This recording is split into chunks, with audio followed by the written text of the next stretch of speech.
Sayaw ang aton punong barangay han barang D1, the Honorable Ian Galo. Hiyain papalisan ni Miss Lois Bianca Limbawan, ang aton Peso Manager of the City of Borongan. Maestro, Corazza.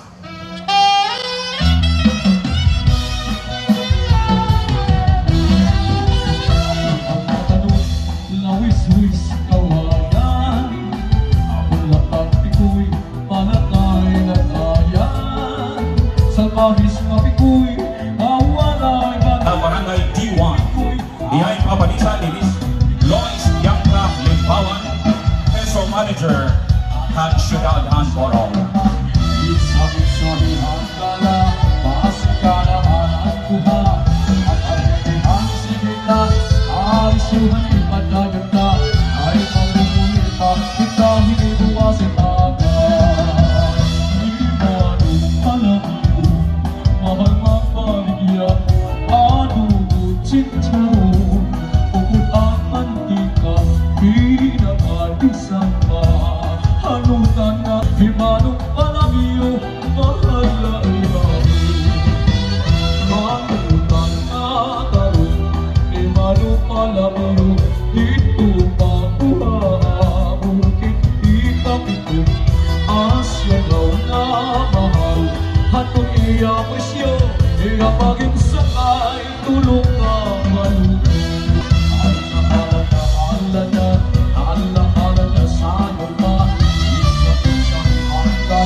Dahong na salamat, Honorable Ian Galo, ang aton punong barangayan, Barangay D1, ngan sukat maan nga dahan mabaysay nga kapadis, Miss Lois Bianca Limbawan.